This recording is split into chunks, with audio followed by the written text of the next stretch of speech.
Merci beaucoup. Bonsoir tout le monde et bienvenue sur le Mont Olympe pour ce quatrième acte. Je vous rappelle que nous sommes ici dans le cadre d'une série de webinaires organisés par le comité électoral provisoire du Club Olympus mené par la Toastmaster Pascal Lagrave. Nous avons déjà eu un premier acte sous le thème "L'officier et ses devoirs", le deuxième acte sur les rôles du vice-président à la formation et du secrétaire du club sous le thème "L'épine dorsale d'un club Toastmasters", le troisième acte avec les rôles et sous le dans le parler de la publique et de la USRI. Je vous dis encore une fois bienvenue sur mon Olympe par les pouvoirs qui m'ont été conférés par le club Olympus, par Toastmasters International. Je déclare seulement cette séance ouverte. Cette séance aujourd'hui va être menée par un Toastmaster qui a récemment intégré le club Olympus. Il s'appelle Josué Despierres. Il est statisticien et il n'a pas perdu son temps à faire sa place dans la catégorie des champions du club Olympus. Nous sommes très contents de l'avoir avec nous et aujourd'hui, il va mener sa première saison Olympus en tant qu'animateur et je suis sûr qu'il va faire un très bon travail. Je vous demande de l'applaudir très chaudement en guise de motivation. Et applaudissez, mesdames et messieurs, tous Despierres qui va mener cette séance aujourd'hui.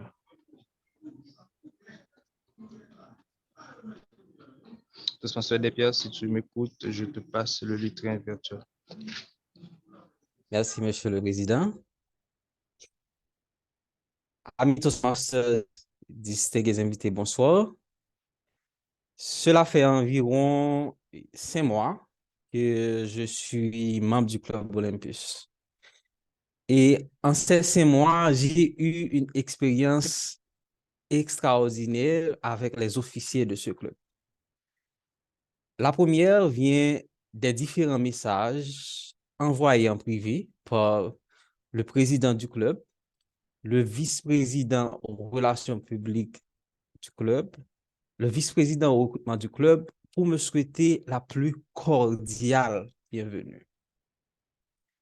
La deuxième expérience vient de message du vice-président à la formation pour me demander comment se passe mon intégration au club. Et également comment évolue ma relation avec mon mentor. La troisième expérience vient de la qualité des documents personnalisés envoyés par le trésorier du club pour exiger les cotisations mensuelles. Mesdames et messieurs, de ces expériences, j'ai pu comprendre que les officiers du club Olympus ne sont pas uniquement des dieux du monde de l'Olympe, mais ce sont également des dieux du savoir-faire. Et ces dieux du savoir-faire, voulant s'assurer que la qualité du service reste, demeure au niveau du prochain comité, ont décidé d'organiser une série de webinaires avec les objectifs suivants. Premièrement, vous aider à comprendre l'importance de chaque rôle au niveau du comité. Et deuxièmement, vous aider à cerner les exigences de chaque rôle. Et comment cela va se faire? Et tout d'abord, aujourd'hui, nous allons avoir la présentation du rôle de huissier. Ensuite, nous allons aujourd'hui bénéficier de l'expérience de 2 anciennes huissières. Après un cours intermède, nous allons présenter le rôle de vice-président aux relations publiques. Après, ma suivra, on va avoir un panel avec deux anciens vice-présidents aux relations publiques qui vont partager avec nous leurs expériences. Et déjà, mesdames et messieurs, pour encourager aujourd'hui tous ceux qui vont nous aider à bien comprendre ces rôles, je vous demande d'ouvrir vos micros ensemble. Nous allons les applaudir.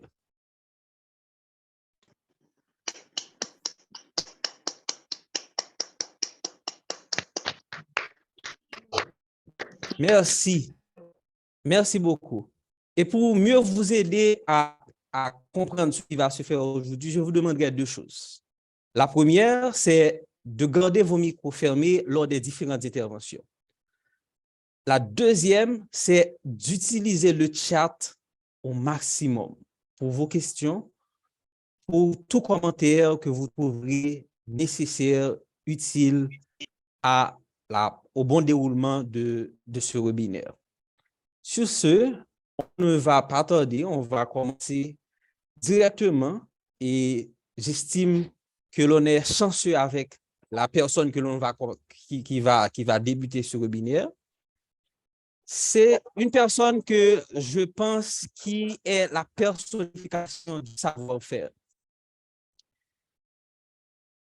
Elle sait de quoi elle va parler car elle a été huissière du Club Olympus à 2 reprises. Elle est également l'actuelle passe-présidente du Club Olympus. Elle répond au nom de Pascal Cantave, à qui je remets le lutrin virtuel pour la présentation du rôle de huissier. Mesdames et messieurs, Toastmaster Pascal Cantave dans la présentation du rôle de huissier sous vos applaudissements.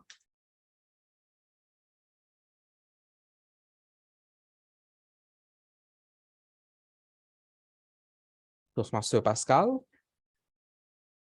est-ce que Toastmaster Cantave est avec nous?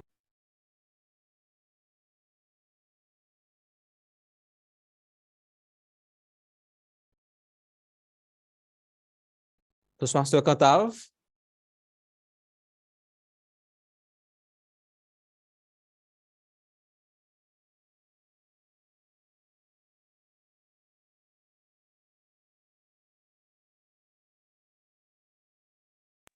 J'essaie de voir si... On dirait qu'elle n'est pas là.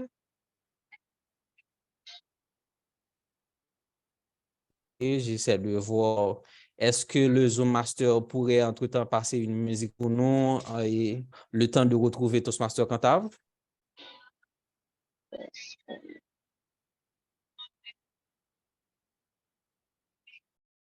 Notre Zoom Master, Toastmaster Anne-Gaëlle. Ah, OK, parfait. Merci, elle est de retour et cette fois-ci avec le sourire. Et sans plus tarder, on accueille Toastmaster Cantave dans la présentation du rôle de huissier. Mesdames et messieurs, Toastmaster, le virtuel est à toi. Monsieur le Président du Club Olympus, Monsieur le modérateur, chers auditeurs, bonsoir. Comme vient de le dire Toastmaster Despierres, je suis mandaté par le Conseil électoral provisoire du Club Olympus pour vous présenter le poste de huissier. Alors, durant les 15 petites minutes que nous allons passer ensemble, je vais aborder les points suivants. Anne-Gaëlle, est-ce que tu peux mettre la présentation sur mode... Alors, oui, le PowerPoint sur mode présentation. Anne-Gaëlle est censée m'aider avec le PowerPoint. Vous m'entendez très bien? Oui, ça va. Oui, on te reçoit. D'accord. Et Anne-Gaëlle, est-ce que tu peux mettre ça sur mode... Merci beaucoup. Oui, je disais, durant les 15 petites minutes que nous allons passer ensemble, je vais aborder les points suivants, à savoir la mission de l'huissier, Anne-Gaëlle,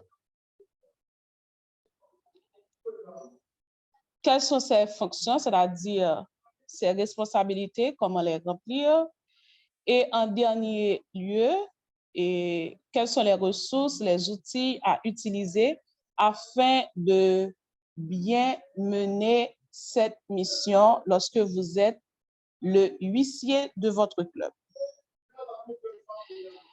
Alors, j'espère qu'à la fin de ma présentation, vous serez en mesure de bien comprendre le rôle du poste de huissier. Vous aurez aussi la possibilité d'identifier, de sillonner les responsabilités, alors les principales tâches de ce rôle et aussi sillonner les exigences. Et j'espère que avec les ressources que je vais partager, vous saurez où les trouver et comment les utiliser afin de bien mener votre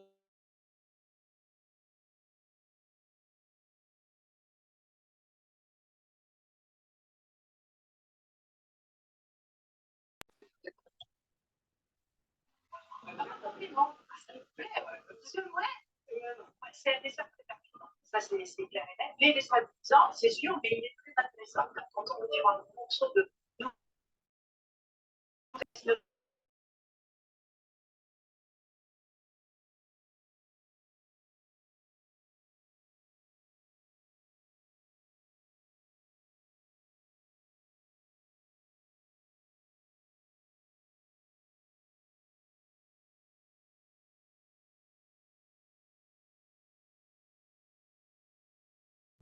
Il semble, mesdames et messieurs, qu'on a perdu Toastmaster Cantave.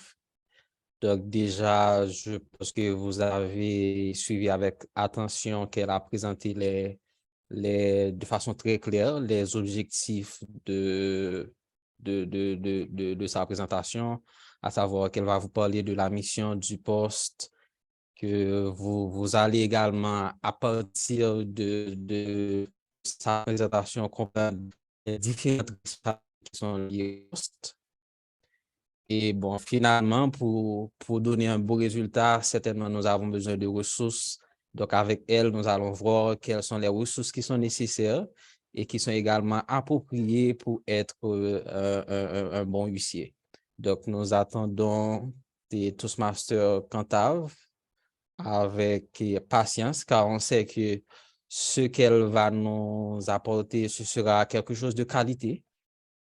Donc, on espère que son problème de connexion va rapidement se résoudre. Donc, en attendant, je demanderai à Toastmaster Anne-Gaëlle de passer une musique pour nous.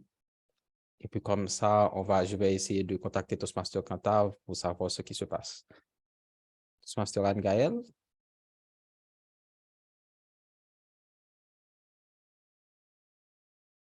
C'est Toastmaster Senius nous reçoit. Oui, je suis là.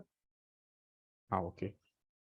Pourrais-tu passer une musique pour l'audience en attendant que Toastmaster Cantave rejoigne?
bien, OK. Parfait.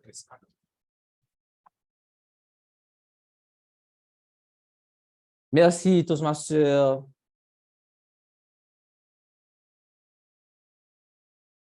Merci, on est de retour. Ce sont les aléas des réunions virtuelles, donc qui ne dépendent pas forcément de Toastmaster Cantab. On est certain qu'elle avait préparé quelque chose d'excellent pour nous. Donc, mais on va essayer de poursuivre avec notre webinaire de ce soir. Nous l'avons dit initialement qu'aujourd'hui, nous avons 2 plats qui ont été préparés pour vous. Nous avons une présentation du rôle de huissier et également nous avons la présentation du rôle de vice-président aux relations publiques.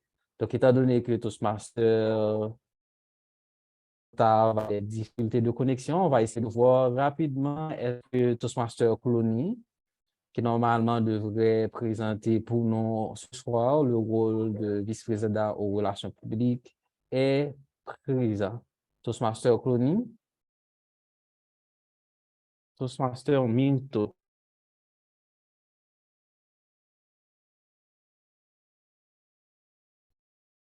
Est-ce que Toastmaster Minto est avec nous?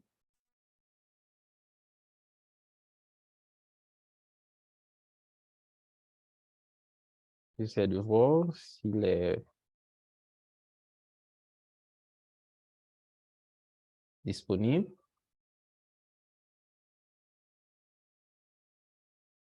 Apparemment, non.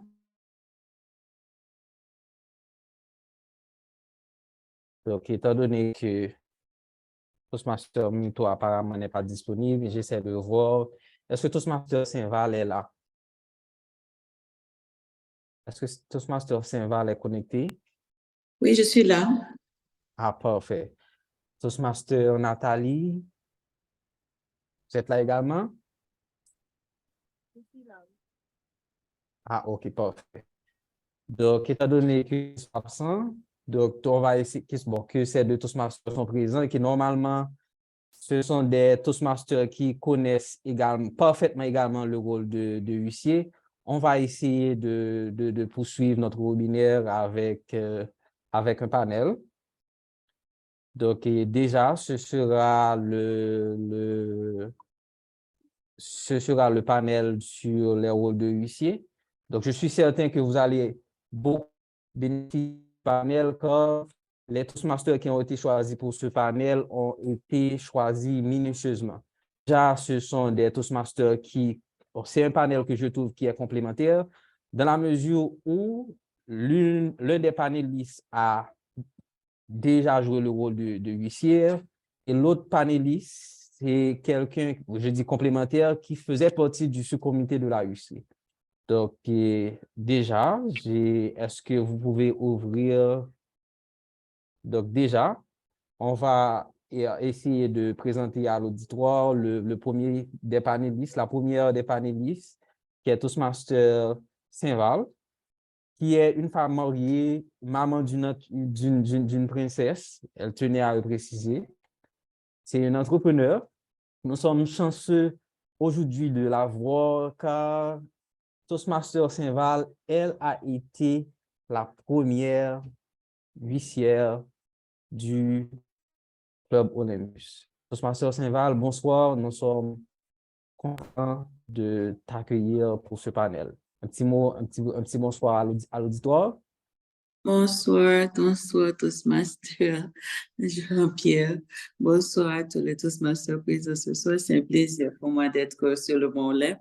Ça fait un bout de temps que je n'ai pas été au Mont Olympus. Je me change chez moi. C'est un plaisir. Ah, on est content également de vous avoir, Toastmaster Saint-Val. Toastmaster. L'autre panéliste, elle répond au nom de Toastmaster Nathalie Audney. On est également content de la voir sur ce panel. En complémentarité à Toastmaster Saint-Val, elle a joué le rôle elle faisait partie du sous-comité de la UC. On est vraiment content de la voir. Toastmaster Nathalie, bonsoir. à tous. Bonsoir Toastmaster de Pierre et bonsoir à tous collègues Toastmaster. Je suis bien contente d'être avec vous ce soir pour partager un petit peu ce qu'a été mon rôle de huissière au club. Et parce que j'ai été huissière en 2013. Et bien entendu, comme je viens de dire, je vais répéter, je suis heureuse de faire ce retour en arrière et de partager avec vous cette expérience. Ah oui, merci.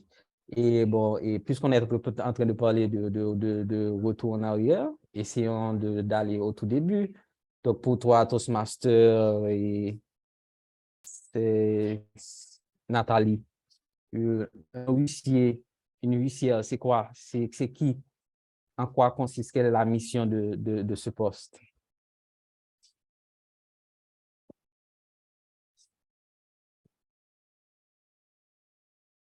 Bon, moi, je dirais que le huissier ou la huissière, c'est l'officier qui est là déjà pour s'assurer que les réunions commencent dans de bonnes conditions. Et d'une part.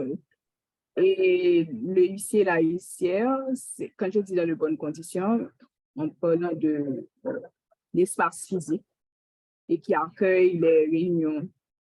Et un espace physique qui rend déjà la réunion, qui annonce une réunion qui est agréable. Le huissier ou la huissière aussi, c'est celui qui va certainement être responsable de l'organisation de différents événements au niveau du club, bien entendu, au sein d'un comité. Et je pense que ce sont pour moi les principales missions du huissier ou de la huissière. Et bien entendu, le huissier ou la huissière est aussi chargé de la conservation des matériels du club, etc. Donc, pour faire bref, pour moi, c'est ce en quoi consiste les missions du huissier. Peut-être que... Parfait. Toastmaster, peut-être que Toastmaster Saint-Val a un commentaire, un ajout? En fait, c'est exactement ce qu'elle a dit.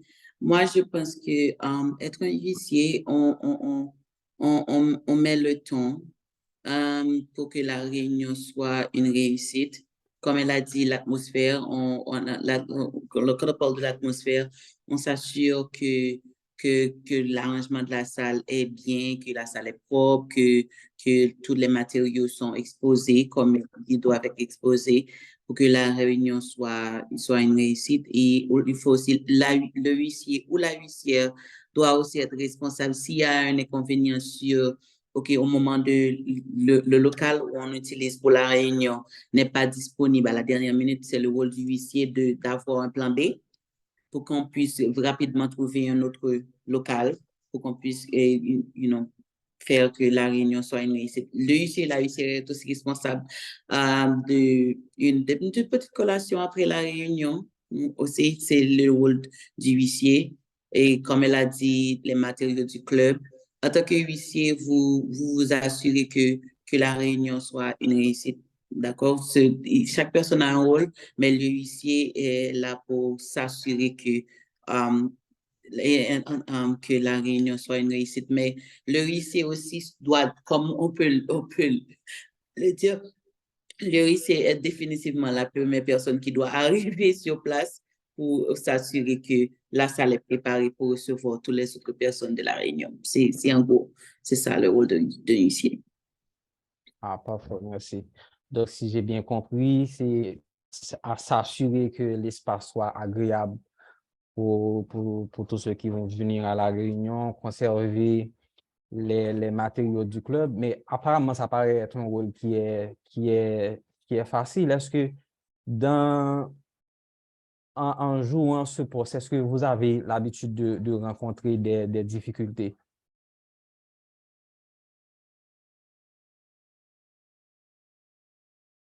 La question s'adresse à moi ou à... Et bon, oui, Toastmaster. Oui, il y a eu des difficultés parce que lorsque je jouais le rôle de huissier, j'étais jeune et il y avait des responsabilités que j'avais, à quel âge j'avais? Peut-être 21, 22 ans. Et c'était beaucoup de responsabilités d'être la première huissière. Surtout, on devait commencer le club avec des matériaux qui n'ont pas encore été envoyés pour Toastmasters International. Mais on s'y fait. C'est pas facile, mais avec des difficultés, ce que j'aime à Toastmasters, comme tu l'as mentionné dans ta présentation, c'est que on peut toujours avoir recours à demander de l'aide parce que entre un leader, c'est d'abord devoir pouvoir être certain de pouvoir jouer le rôle, mais ne pas être tout timide aussi de demander de l'aide à quelqu'un d'autre aussi pour pouvoir mieux accomplir son rôle. Oui, j'ai eu des difficultés, mais ce qui m'a vraiment encouragée dans mon rôle d'huissière, c'est que j'ai toujours eu le support de tous les autres membres du comité auxquels on peut demander de l'aide et ils sont toujours disponibles pour vous aider à définitivement et voir ce qu'on peut faire et comment on peut résoudre un problème ou un autre. On va toujours avoir de l'aide des autres personnes. Ça a été mon expérience. Ah, ok, parfait. Merci, mais Toastmaster et Nathalie. Alors, je pense que tous les huissiers ou huissières, tous les huissiers, j'utiliserai quand même le masculin, et ils sont confrontés justement au fait qu'ils doivent être les premiers à être au club. Et pour ça, comme vient de dire le Toastmaster Myriam, il faut pouvoir compter sur une équipe. Et donc, pour moi, c'était certainement la plus grande des difficultés que j'ai pu rencontrer au niveau de la huisserie, pouvoir être là en l'heure.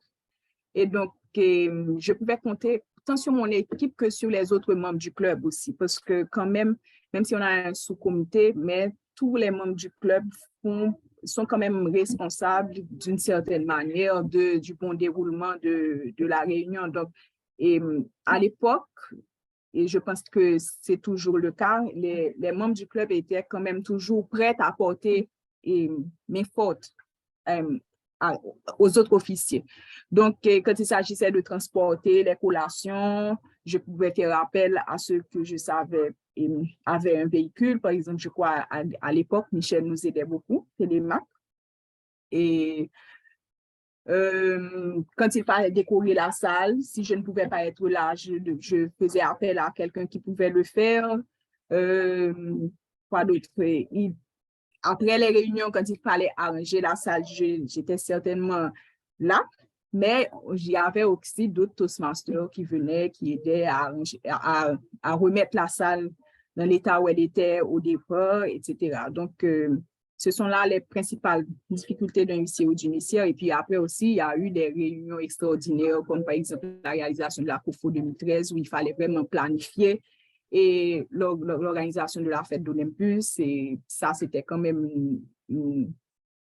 disons, une mission qui était quand même empreinte de difficultés parce que, disons que pour un nouveau huissier, il y a un challenge, il faut qu'on fasse en sorte que le club se retrouve dans cette activité. Donc, mais sinon, comme l'a dit Toastmaster Myriam, tous les Toastmasters sont là, ils sont prêts à encadrer les huissiers et les huissières dans ce travail, autant ceux du sous-comité que ceux du comité et que les autres membres. Donc, c'est une tâche avec des défis parce que hebdomadairement, le huissier est sur la balle, mais c'est quand même passionnant de réaliser les différentes tâches qu'il y a à faire. Merci. Bon, en parlant de passion, de passion, donc j'en profite pour vous demander, est-ce que ça a été quand même bénéfique pour vous, Toastmaster Nathalie, d'avoir joué le rôle? Oui, Qu'est-ce que vous avez entièrement. tiré personnellement?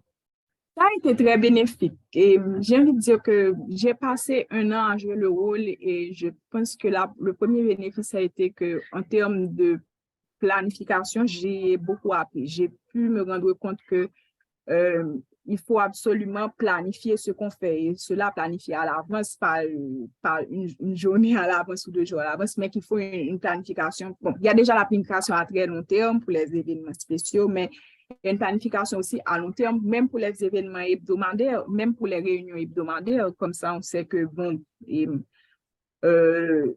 des réunions totalement standards, réguliers, voilà, et quelle est l'organisation et de la huisserie, voilà, qui fait quoi, qui fait ce qui fait quoi. Et puis, bon, s'il y a des réunions de fin de mois et au cours desquelles on va célébrer des anniversaires, comment on fait. Donc, ça, c'est déjà la planification. Ça m'a permis moi-même de comprendre qu'il faut en tout planifier pour une bonne réussite des activités, des réunions. Et l'organisation aussi, parce que il faut s'organiser avec les membres du club, avec le sous-comité, avec le comité et l'organisation. En plus de l'organisation, je dois dire aussi que au niveau de communication aussi, ça, le huissier ou la huissière est souvent en constante communication avec les membres du club. Et pour demander un service, pour demander de l'aide, etc. Et il faut quand même une bonne communication pour pouvoir garder les membres motivés, les encourager à aider la huisserie. Et pour qu'ils le fassent de bon cœur aussi, parce que quand cela se fait de bon cœur, tout le monde est content et les réunions sont mieux réussies que si c'est forcé. Alors, que si les membres sont forcés de prêter main forte. Donc, au niveau de la communication, c'était bien. Et puis aussi, je pense que pour les membres qui ont tendance à être un petit peu timides, il y a du bon à être un huissier ou une huissière, parce que ce qu'on n'a pas dit, c'est que le huissier ou la huissière est là aussi pour accueillir ceux qui vont participer à aux réunions du club et un petit peu les orienter peut-être et leur expliquer en quoi consiste un club Toastmaster. Alors, je ne peux pas dire que ce n'est pas la porte d'entrée, mais c'est souvent la première personne que l'on rencontre et qui est là pour accueillir les membres qui vont participer aux réunions du club. Donc, et de ce côté-là, si quelqu'un est timide, si quelqu'un qui voudrait participer, être huissier ou huissière est timide, ça aide aussi à sortir de sa zone de confort, à aller vers l'autre, à s'expliquer, voilà. Donc, je pense avoir dit. Tu as dit, et beaucoup. Et tu es d'accord avec les points soulevés, Toastmaster Saint-Val? Oui, complètement. Et un huissier, comme on l'a dit, on peut dire que c'est la base de la réussite d'une réunion. Et aussi, lorsqu'on accueille les personnes, moi, quand j'étais huissière, je me faisais un devoir de donner un sourire, un encouragement. Vous savez, surtout aux personnes qui ont des discours ce jour-là, quand on a des discours, le plus souvent, ça va dépendre du discours, on laisse laisser et lorsque le huissier ou la huissière vous accueille et vous donne un petit mot d'encouragement, un petit tape d'encouragement et un sourire, ça vous déstresse un petit peu. Et le huissier, comme elle a dit, si vous êtes timide, être un huissier vous aidera beaucoup à pouvoir développer votre capacité de communication. Et oui, lorsque vous planifiez en tant que huissier, pour moi, être une huissière m'a aidé dans beaucoup de choses dans ma vie. Je suis toujours, comme j'étais à la huisserie, j'étais vraiment, pas vraiment timide de nature, mais timide en termes de responsabilité parce que j'étais vraiment jeune. Mais après avoir exécuté ce rôle-là, je me sentais mieux à l'aise dans l'organisation de beaucoup d'événements dans ma vie, de manière personnelle, de manière professionnelle. Je suis toujours dans l'organisation d'un événement d'une façon ou d'une autre. Pour moi, je dis merci à mon rôle de huissière parce que ça m'a aidé à pouvoir, et même aussi dans ma vie entrepreneuriale, je suis une bonne planificatrice. Lorsqu'il y a des fêtes à planifier, lorsqu'il y a un événement à planifier, Myriam est toujours sur la liste et je pense qu'être huissière m'a beaucoup aidé en ce sens-là. Donc, j'encourage n'importe quelle personne, homme ou femme, qui est intéressée à la huisserie, ça va beaucoup vous aider dans vos capacités de leadership, dans vos capacités de communication. Être un huissier est vraiment, vraiment, vraiment un challenge un petit peu, mais après, on est satisfait du résultat parce qu'on se voit avant de commencer le poste et après le poste, c'est deux personnes différentes là. C'est vraiment bon. Mais j'ai oublié de mentionner mon plus gros challenge à ce huissier a été la première lancement du club. Le lancement officiel du club, c'était quelque chose d'extraordinaire parce qu'on avait invité là, à peu près 100 personnes et on devait officiellement faire l'inauguration du premier comité du club. Donc, c'était vraiment quelque chose d'extraordinaire, une grande, grande fête. Et comme vous savez, le huissier est responsable de tous ces événements. Mais comme on l'a mentionné, on avait l'aide de la présidente, du trésorier, de chaque membre du club. Et je pouvais demander conseil sur le menu, sur quoi commander, sur comment arranger tout ça. Je devais m'adresser aux membres du club, non seulement qui avaient des expériences dans d'autres clubs Toastmasters avant moi, je devais mettre de côté ma timidité d'aborder des personnes différentes pour pouvoir réussir et je pouvais dire que c'était une vraie réussite, mais je voulais pas trop parler, mais Bon, être huissier, c'est vraiment bien. personnellement, je vous entends et j'ai envie d'être huissier. Parce que ça va nous aider dans la planification, dans l'organisation des événements, ça va nous aider à chasser la timidité. Le seul problème que j'ai avec vous parlez de sourire, j'aurais aimé voir vos sourires, mais vos caméras sont bien fermées. Donc, j'aurais vraiment adoré voir le sourire avec lequel vous accueillez les Toastmasters et les invités présents. Le seul visage que je vois là devant moi, c'est le visage de Toastmaster Clony. Aïe! Merci, ça fait plaisir de vous voir. Donc, on continue. Donc, je pense que ça a été clair, mais déjà, donc, on a cerné beaucoup de choses. On a parlé du fait que le rôle de huissier va nous permettre de chasser notre timidité, va nous aider à savoir planifier, à organiser des événements. Donc, bon, vous avez tous les deux mentionné le fait que le support du comité ou des autres membres Toastmasters facilite la tâche de huissier, que certainement que ça va nous aider à être un meilleur leader. Vous avez tous les deux dit que la personne que vous étiez avant et la personne que vous êtes devenu après avoir joué le rôle de huissier, c'était une personne qui est différente. Je suis bien contente, mais parlons également de ressources. Toastmaster Cantab déjà l'avait mentionné dans sa présentation. En termes de ressources, est-ce que le huissier, la huissière, est-ce que vous avez besoin d'argent pour fonctionner? Ou bien quelle autre ressource que généralement vous avez besoin pour être un bon huissier?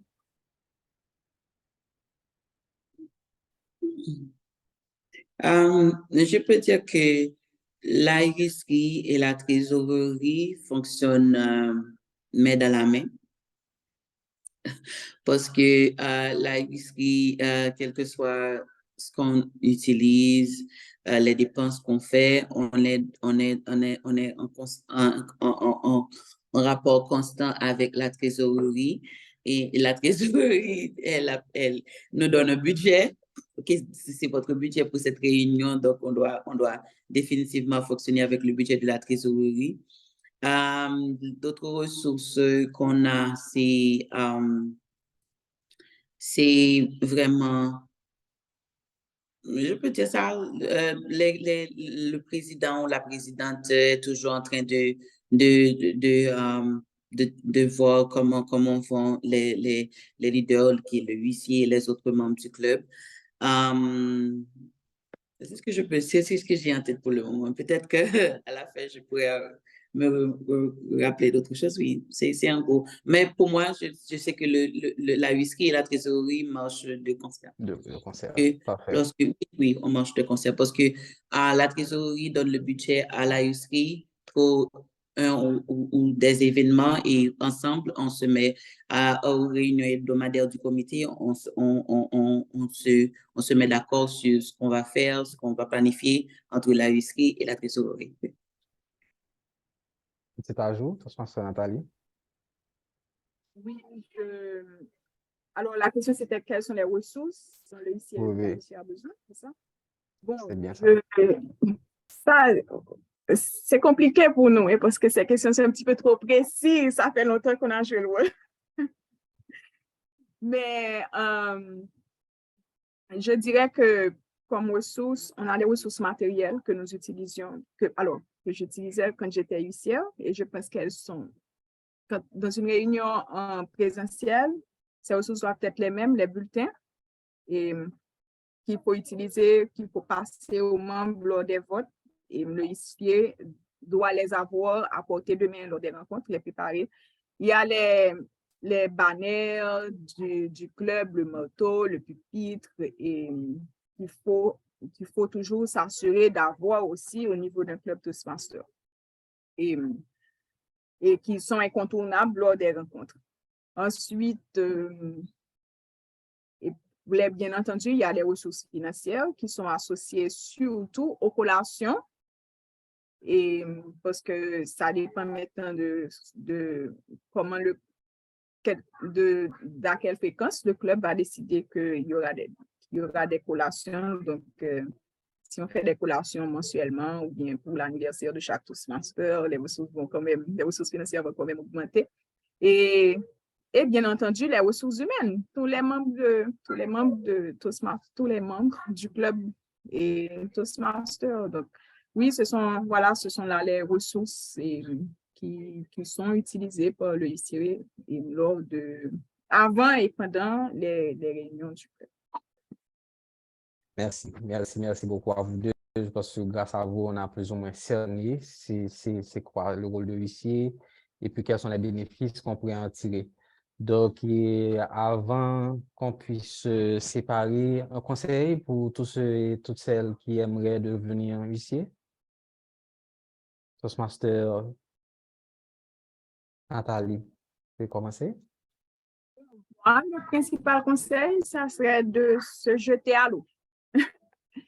Et si on a envie d'être huissier, il ne faut pas hésiter, il ne faut pas se demander est-ce qu'on est capable de remplir le rôle ou pas, parce que nous sommes là à Toastmasters, c'est justement pour pouvoir développer nos capacités de leader. Et bien entendu, être un officier et être un huissier, remplir cette fonction, et va nous aider à développer des capacités de leadership. Donc, il faut se lancer, il faut s'y mettre et il ne faut pas avoir peur parce que les membres du club sont là pour conseiller, pour nous orienter, pour nous aider. Et moi, je pense que ça m'a laissé un agréable souvenir de la huisserie parce que je ne me suis jamais sentie seule au niveau de la huisserie. Ce n'était pas j'étais l'huissière, oui, je remplissais ce poste de huissière, mais c'était un travail que nous faisions tous ensemble. Je ne sentais pas vraiment tout le poids de la huisserie. Donc, c'est quelque chose que j'ai fait vraiment avec beaucoup de joie et de passion, comme j'ai dit tout à l'heure. Donc, il ne faut vraiment pas hésiter et aussi se dire que il faut essayer, si on est huissier ou huissière, dans la mesure du possible, de casser la monotonie de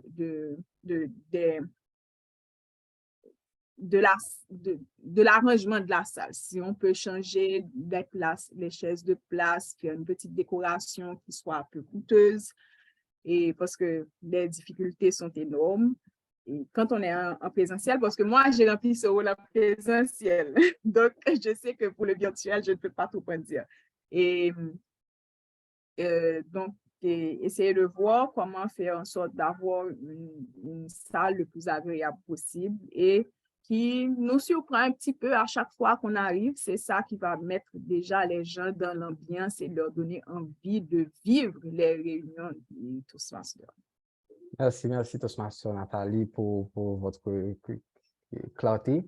Ça a été un plaisir vraiment de vous avoir autour de ce panel. Toastmaster Myriam, un dernier mot? Conseil pour tous ceux qui aimeraient devenir huissier? Si vous voulez être huissier, n'hésitez pas. Parce que par la pratique, vous allez découvrir que vous allez apprendre beaucoup plus rapidement tout ce qu'on enseigne à Toastmasters. Par la pratique, c'est par la pratique que vous faites les discours, c'est par la pratique que vous prenez le leadership. Et lorsque vous êtes dans le comité et vous jouerez un rôle ou un autre, l'huissier en particulier, parce que la c'est mon rôle préféré. Donc, par la pratique, vous allez apprendre beaucoup plus rapidement. Votre communication et votre leadership va se développer rapidement lorsque vous jouerez un rôle au sein du comité. Donc, n'hésitez pas. Ça peut être agréable et vous allez aimer, je vous assure. Mais comme elle a dit, il n'y avait jamais de réunion sur Zoom à mon époque. Donc, je laisse à Toastmaster Pascal pour préciser et effectivement pour les réunions de Zoom. Merci beaucoup, ça a été un plaisir. Le plaisir est partagé. Ça a été un plaisir de vous avoir. Vous avez fait un excellent boulot. Vous êtes clair, mesdames. Ça se voit que vous avez été de très bonnes huissières. Donc, ça a été un plaisir de vous avoir. Donc, j'espère que vous allez rester avec nous pour le reste de la programmation. Merci et à bientôt. On va continuer avec avec le webinaire. Mais cette fois-ci, ce sera avec la présentation du rôle de vice-président aux relations publiques. Mais juste avant, on prend 1 minute de pause, 2 minutes de pause. Je demande aux Zoom Masters de passer entre-temps une petite musique. Je vous écoute, Toastmaster Clony. Sachant que je suis vraiment à rouge à ma batterie, est-ce qu'on peut prendre seulement 30 secondes de pause? OK, il n'y a pas de souci. Donc, il n'y a pas de souci. Donc, vous avez déjà vu comment Toastmaster Clony m'a interrompu. C'est donc quelqu'un qui maîtrise les relations humaines, qui maîtrise les relations publiques. D'ailleurs, déjà joué le poste de remplir le rôle de vice-président aux relations publiques à plusieurs reprises, et même à 2 reprises, je crois, Toastmaster Clony. Donc, c'est avec lui aujourd'hui qu'on va savoir un petit peu en détail en quoi consiste le rôle de vice-président aux relations publiques. Mesdames et messieurs, Toastmaster Clony est tout à vous. Toastmaster Clony, le lutrin virtuel est à toi. Merci beaucoup. Bon, la dernière fois où j'étais stressé à ce niveau, c'est peut-être la fois où j'ai eu à faire une demande en mariage. On va refuser parce que je suis toujours célibataire. Bon, célibataire un peu. Donc, chers amis, bonjour. Bonsoir. Vous voyez, ça le stress. Est-ce que vous pouvez voir mon écran? Est-ce qu'on peut voir mon écran? Pas encore. On dit que I started screen sharing. Donnez-moi quelques secondes. Yes. Good. On le voit maintenant. On voit ça maintenant. On voit ton écran maintenant. On le voit maintenant. Yes. OK, donnez-moi quelques... Oh. Aïe, aïe, aïe, aïe, aïe, aïe, aïe, aïe, aïe, aïe, aïe. Donnez-moi quelques secondes.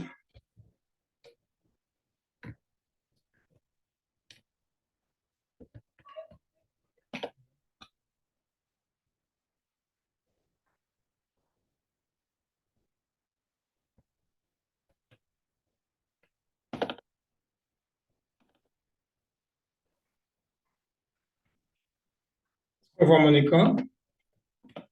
Oui. Très bien. Très bien. Ouf, enfin. Oui, très bien. Alors, bonsoir tout le monde. C'est un plaisir pour moi d'être ici avec vous ce soir. Il y a environ 3 ans, lorsque ma mentor à cette époque m'a appelé et m'a demandé d'être le vice-président aux relations publiques de mon club. Je lui ai dit vraiment, pourquoi tu penses que je pourrais assurer ce rôle? À cette époque, j'étais jeune Toastmaster, 6 mois dans l'organisation et je finissais à peine mes études en internat en médecine.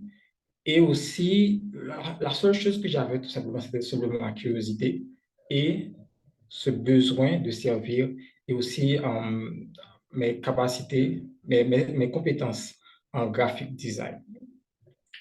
Alors, 3 ans après, vous n'imaginez même pas tout ce long chemin que moi, pu parcourir et comment j'ai pu apprendre de ce rôle au fur et à mesure, et j'apprends toujours.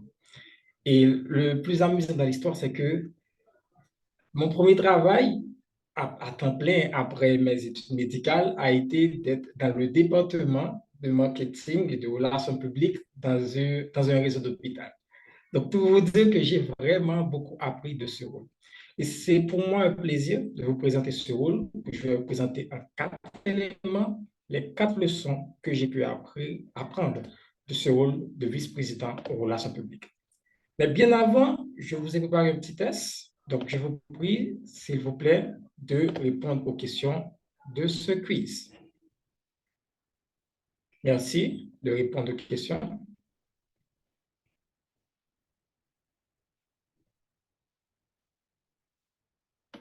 Hello? On répond. Je pense Oui. que les autres le feront de même.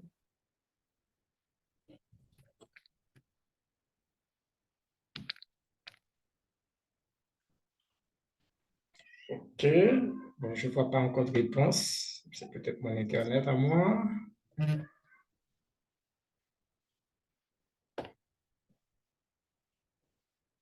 OK. Je dois aller vite parce que mon téléphone est déjà à 15%. Donc, je vais terminer le quiz dans 5, 4, 3, 2, 1. 0. Merci d'avoir répondu. Alors, OK, je vais passer rapidement. Être vice-président aux relations publiques, la première chose qu'il nous reste à faire lorsque nous sommes intéressés par ce poste, c'est d'aller lire les manuels.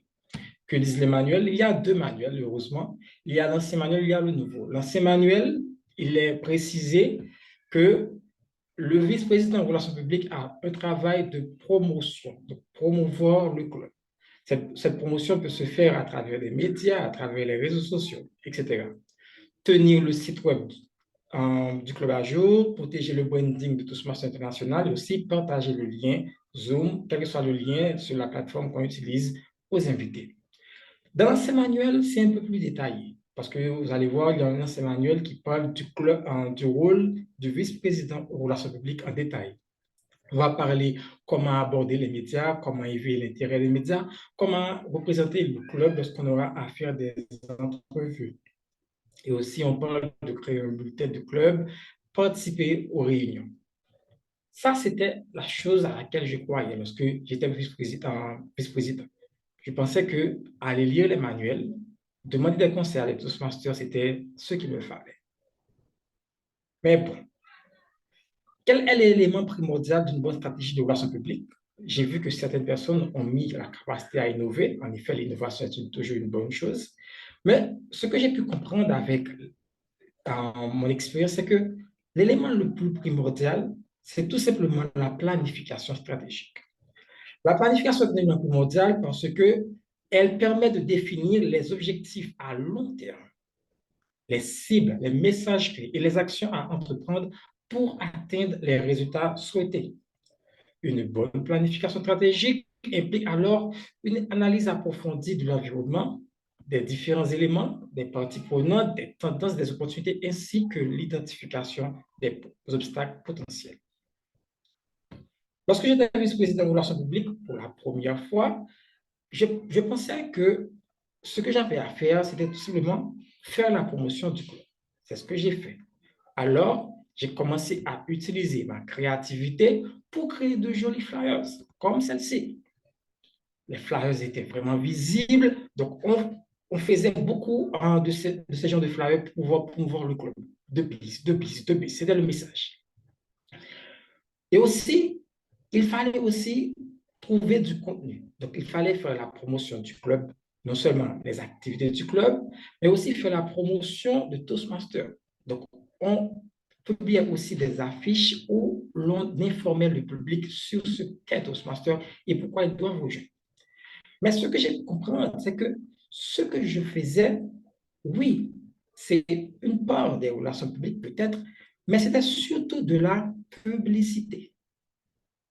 Alors que le travail de relations publiques, c'est autre chose. C'est un travail qui a des points communs avec la publicité, un travail qui a des points communs avec le marketing, mais qui englobe d'autres éléments qu'on va aborder dans cette présentation. Et comme dirait Brian Tracy, chaque minute que vous prenez à planifier vous fait gagner 10 minutes d'exécution. Cela vous donne un retour sur l'énergie de 1000%. Alors, le message, c'est simple. Si vous voulez être vice-président aux relations publiques, mon premier conseil pour vous, c'est de prendre le temps de vous informer à propos du rôle, non seulement de lire les différents manuels qui sont présents, mais aussi d'aller vous informer sur ce que c'est les relations publiques. Parce que ce que vous devez savoir, c'est que Toastmasters en général, il donne une idée globale sur des concepts.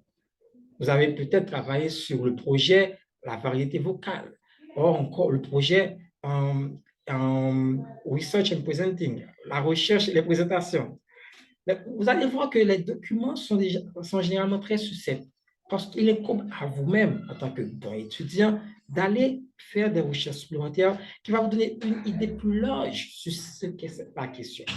Et la deuxième chose, une fois que vous êtes informé, n'oubliez pas de prendre le temps de planifier. Parce que si vous ne planifiez pas ce que vous aurez à faire en tant que responsable en relations publiques, vous allez beaucoup vous battre, envoyer des flyers, ici et ailleurs. Mais pour quel résultat au final? La deuxième question concernait quel mot unique résume le plus les relations publiques? Oui, parfois on a envie de dire visibilité, publicité en vérité, marketing. Oui, retrouver l'engagement, l'image, le branding. Mais ce qui est le plus important dans les relations publiques, c'est surtout la réputation.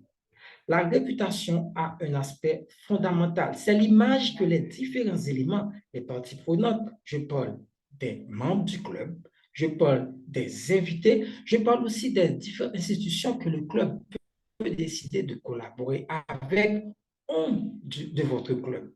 Et cette image est basée sur les perceptions, les attitudes et les comportements passés et présents de votre club. Donc, voilà pourquoi il importe à vous-même, qui êtes futur président en relations publiques, de travailler à construire la réputation de votre club. Les relations publiques englobent les communications internes, les communications entre les communications avec d'autres personnes. La gestion de crise, l'image, la notoriété et la réputation. La réputation de Toastmasters vous précède. Quand vous avez rejoint Toastmasters, vous êtes peut-être allé sur le site de Toastmasters et on vous dit que la mission du club Toastmasters, c'est nous offrons une expérience d'apprentissage positive et encourageante dans laquelle les membres sont autorisés, etc., etc. Donc, Toastmasters, quand on voit Club Toastmasters, on voit cette réputation de milieu d'apprentissage positif où les personnes arrivent à s'inculquer des compétences en communication et en leadership. Maintenant, la question, si Toastmasters arrive déjà à vendre l'image, à vendre la réputation de son organisation, qu'en est-il de votre club? Est-ce que vous arrivez à le faire? Et ce sera votre travail en tant que vice-président de la relation publique. Et pour le faire, il faut que vous saviez d'abord c'est quoi l'identité de mon club. L'identité du club se définit à travers l'histoire, à travers les valeurs, à travers la culture, à travers les priorités du club, la population qui constitue le club, et aussi le slogan peut-être qui peut résumer l'identité. Si par exemple, je prends ces trois exemples, trois clubs, on a le club des orateurs ici, le club des leaders et le club des artistes. Pour le club des orateurs, La formation peut être l'élément primordial, vient ensuite le réseautage. Ce club accorde moins d'importance à l'innovation et à l'impact social. Alors que pour le club des leaders, ils peuvent donner plus d'importance au réseautage et aussi à l'impact social et de moins d'importance à la formation et bien sûr à l'innovation et à la créativité. Alors que le club des artistes accorde beaucoup plus d'importance à l'innovation et à la créativité, au réseautage et viennent ensuite les autres. Donc, en fonction des priorités, cela permet de voir chaque club a une identité. Quelle est l'identité du club auquel on appartient? Quelle est l'identité du club de business auquel j'appartiens? C'est la question à laquelle je me suis posée lorsque j'étais vice-président de relations publiques. Alors, j'ai pris le temps d'aller poser la question aux fondateurs du club, à Toastmasters Douillard, aux anciens Toastmasters Blémur. Quelle est l'identité du club? Pourquoi avez-vous choisi ce nom, le club de biz? Et j'ai pu trouver que le club avait un slogan. Et ce slogan, c'était Together, we work to blossom. Et si je vous demande là, maintenant, quand vous voyez le club de bise, qu'est-ce qui vous passe en tête? Je n'ai pas le temps pour vous écouter, mais vous allez voir peut-être, pour certains membres qui sont là, c'est l'esprit d'équipe, c'est l'épanouissement. Et aussi, je pourrais même dire, ajouter, c'est la créativité, l'innovation. Donc, ces éléments-là qui ont été définis d'avance et parfois on ne prend pas le temps d'en être informé en tant que responsable de relations publiques, ce sont les éléments qui font la réputation du club et qui différencient le club de bise des autres clubs. Qu'en est-il du club Lotus, du club Olympus? Pour moi-même, à mon avis, je pense que le club Olympus m'inspire l'entraide, m'inspire la complicité, m'inspire le souci de perfection, ce souci d'excellence. Vous vous appelez des dieux et des déesses, n'est-ce pas? Donc, il est important pour vous-même qui optez à devenir responsable aux relations publiques de votre club, de connaître l'identité de votre club. Comme disait Shannon El Adair, l'identité est ce qui vous rend unique. Votre réputation est ce que vous suit. Alors, ma deuxième leçon pour vous, déterminer l'identité de votre club. Et en deuxième lieu, lorsque vous êtes sûr, vous avez construire, vous savez l'identité de votre club, maintenant, commencez à construire ou reconstruire la réputation de votre club. Et vous allez voir les bénéfices. Posez-vous la question. Pour moi, je peux le dire, la plupart des membres de mon club ont été invités parfois, non pas même des personnes qui sont membres des clubs. Certains membres de mon club sont des personnes qui sont venues juste parce qu'il y a un Toastmaster ou une personne qui n'est pas Toastmaster qui a entendu parler de Depiz et qui a été peut-être émerveillé par la réputation et qui a dit, par rapport à ton objectif, je te suggère d'aller retrouver ce club. C'est très important pour vous-même en tant que responsable aux relations publiques. La troisième question que j'avais posée, quelle est la caractéristique fondamentale d'un bon manager en relations publiques? Parfois, dans la division, on pense que l'élément le plus important, c'est la maîtrise de logiciels graphiques. Donc, voilà pourquoi, quand on dit responsable aux relations publiques, OK, je ne suis pas graphic designer, je ne vais pas le faire. Et pourtant, l'élément le plus important, c'est la capacité à établir des relations de confiance avec les parties prenantes. La différence qui existe entre une publicité et un acte de relation publique, c'est que une publicité, c'est un message que je répète à chaque fois. Je vous dis, venez à Olympus, venez à Olympus, venez à Olympus. Vous pouvez peut-être décider de le faire parce que vous êtes exposé à ce message. Mais tandis qu'une personne, si je mets des stratégies de relations publiques, une personne va venir à Olympus non pas parce qu'il a été exposé souvent à ce message, un message publicitaire, mais parce qu'il a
est-ce que Toastmaster Clooney a perdu sa connexion? Ou du moins, c'est la batterie Il a de... perdu sa connexion parce qu'on n'entend rien. Ah, OK. Ou bien probablement c'est la La batterie mort du de... téléphone. C'est sa batterie qui est peut-être vide comme il l'avait annoncé initialement. Donc, si c'est effectivement le cas, on lui donne juste une minute pour le contacter pour savoir exactement ce qui s'est passé. Donc, Madame la Zoom Master, une petite musique. Toastmaster Anne Gaëlle, vous êtes là avec nous.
Merci Toastmaster Anne Gaëlle, que serait nos Zooms sans notre valeureuse Toastmaster Anne Gaëlle. Et on va continuer, cette fois-ci, on va continuer avec la table ronde sur la table ronde avec nos deux panélistes. Et cette fois-ci, on va avoir Toastmaster Anne Gaëlle dans un autre rôle que le rôle de Zoom Master. Et elle sera également l'une des panélistes. C'est puisque elle-même également, elle avait déjà joué à 3 reprises le rôle de vice-président aux relations publiques. On va essayer de compléter la présentation de Toastmaster Mioto avec le support de Anne Gaëlle, mais elle ne sera pas seule.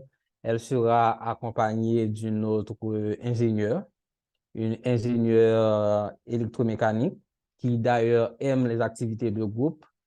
Donc, c'est également une ancienne VPRP qui répond au nom de Toastmaster Vanessa Jean-François.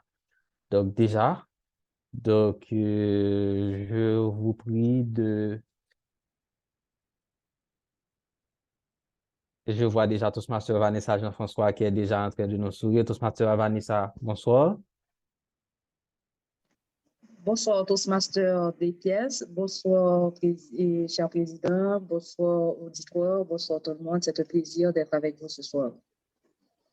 Toastmaster Sénéus, merci Toastmaster Vanessa. Toastmaster Sénéus, bonsoir. Bonsoir, Toastmaster des pierres. Et jusqu'à date, comment vous avez trouvé la présentation de Toastmaster Mioto pour compléter ce qu'il disait sur le rôle de vice-président aux relations publiques, qui doit connaître l'identité de son club, qui est le vice-président aux relations publiques, est responsable de la promotion de son club. Qu'est-ce que vous auriez à ajouter pour aider quelqu'un à mieux cerner, à mieux comprendre le rôle de vice-président aux relations publiques? On commence, Toastmaster Vanessa.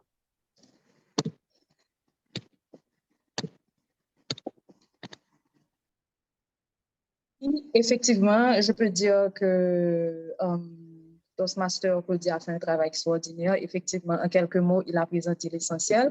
Donc, moi, pour résumer, ce que je pourrais dire, c'est que ce qu'il faut savoir, c'est que le responsable de relations publiques d'un club Toastmaster, il va gérer la visibilité et la notoriété du club. La notoriété, c'est-à-dire, c'est comment est-ce que le club peut être connu, parce que d'abord, la responsabilité de vice-président relations publiques, c'est de faire connaître le club.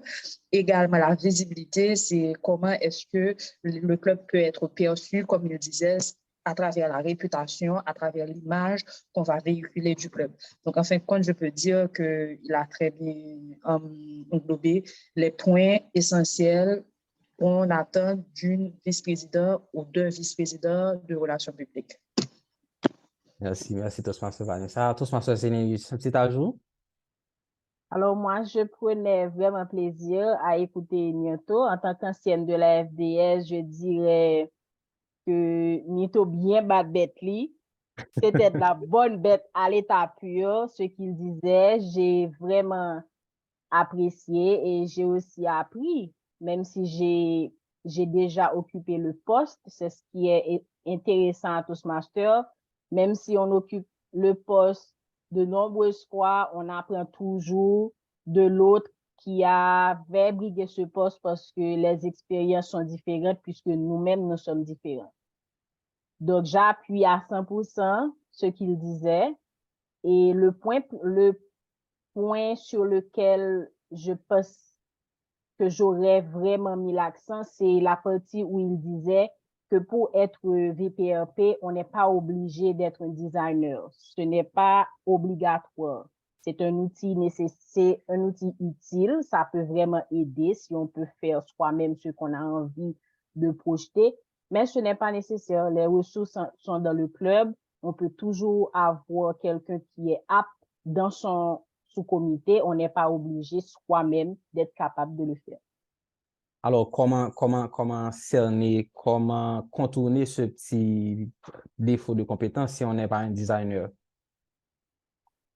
Bon, alors, je ne dirais pas que c'est un défaut de compétence parce qu'on ne peut pas tout faire. Personne n'est capable de tout faire. Être capable, alors, à la division D, nous avons cette pratique d'avoir des affiches pour tout ce que nous faisons. Mais ce n'est pas ainsi partout, hein.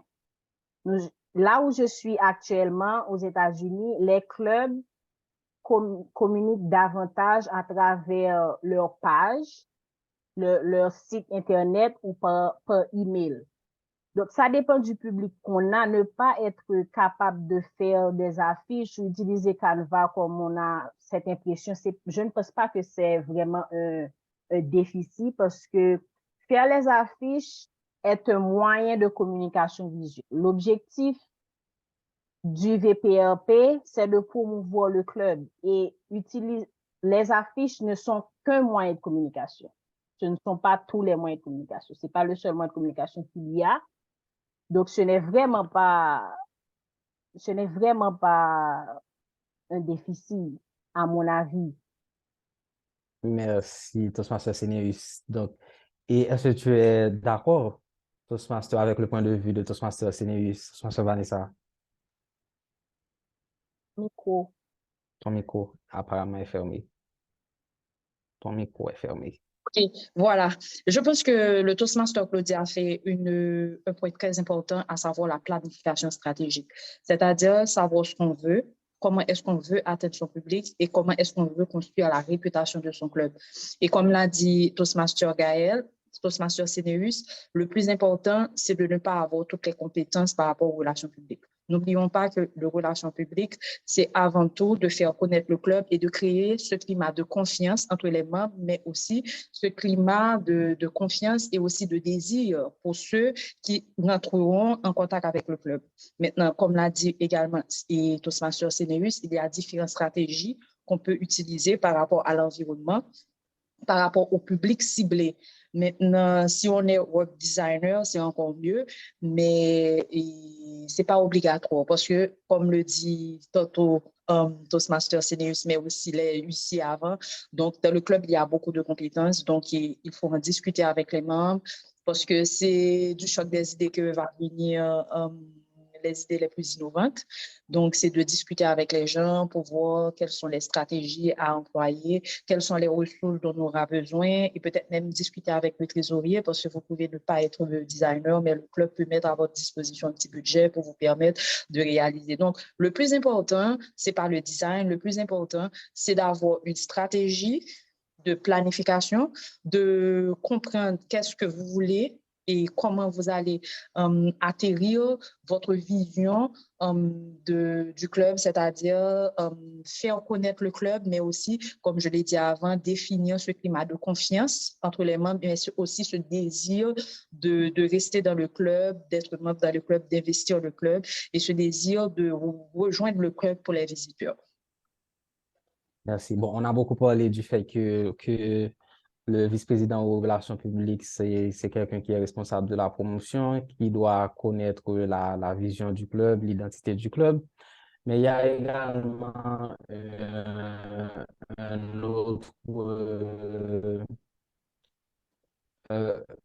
autre objectif que généralement les clubs Toastmasters ont, à savoir de devenir un club un club remarquable, un club distingué. Est-ce que vous pensez que le vice-président aux relations publiques également, il peut contribuer à permettre à ce qu'un club devienne un club remarquable? Je cède la place, Vanessa. Effectivement, il peut contribuer grandement et en cela, dans le sens qu'il va créer des liens avec les membres, parce que n'oublions pas, et la réputation du club aussi passe par le bien-être des membres, donc il doit être en contact avec les membres. Et en aidant les membres et à partager je pourrais dire aussi, c'est par la communication, la manière dont il va mettre sur pied ces éléments stratégiques qui va donner envie aux membres de venir, de se sentir bien, de sentir que le club est reconnu, que le club a une certaine réputation. Parce que si je suis dans un club où les gens parlent bien du club, la réputation du club est très bien entretenue, j'aurai cette tendance à vouloir me dépasser et être à la hauteur. Et je pense que c'est, comme le disait Toastmaster Claudie, ça a été l'une des identités d'Olympus, c'est-à-dire l'excellence. Donc, le responsable de relations publiques, en mettant sur pied une stratégie intelligente, et peut aussi créer cette sensation dans les clubs des membres à se surpasser. Et le fait que les membres veulent se surpasser et va créer une certaine ambiance dans le club, et aussi les visiteurs qui vont venir vont sentir cela, et tout cela peut effectivement contribuer à permettre au club de devenir un club remarquable. En ce sens, je peux dire effectivement oui, il contribue grandement en ce sens et particulièrement à encourager son club à être un club remarquable. Donc, vous m'excuserez, j'ai une petite fille, donc il est 9h52. C'est une future vice-présidente aux relations publiques. Donc, elle va être un petit peu avec moi. Eh bien, il n'y a pas de souci. Toastmaster, c'est un petit commentaire? Oui, alors je soutiens parfaitement ce qu'a dit Vanessa. Normalement, lorsqu'on parle de DCP, pour nos jeunes Olympiens, Olympiennes qui peut-être ne savent pas exactement, c'est la manière que l'organisation vérifie l'avancement du club et il y a des cases, des points à cocher pour qu'on ait un nombre maximal de points sur 10. Donc, les 2 points exactement dans lesquels le VPRP peut aider le club, c'est dans alors, je vais pas dire le renouvellement, dans l'ajout de nouveaux membres, mais aussi dans l'avancement, la progression des membres.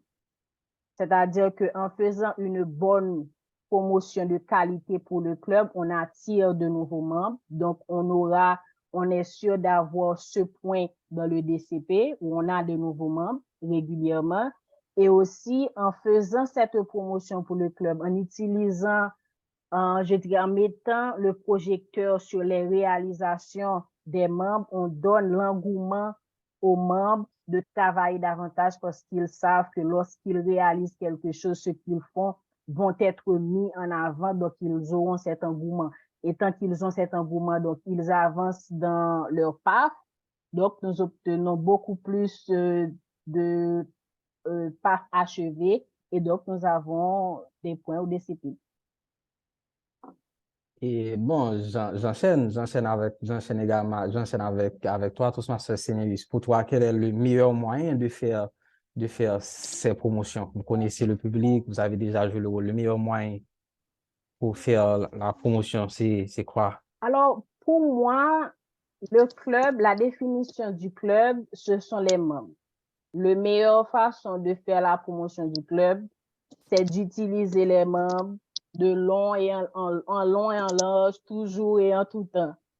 Ce que je veux dire par là, c'est qu'on ne peut pas aller inventer des choses à partager parce que lorsqu'on fait la publication, on est censé partager des contenus avec le public cible.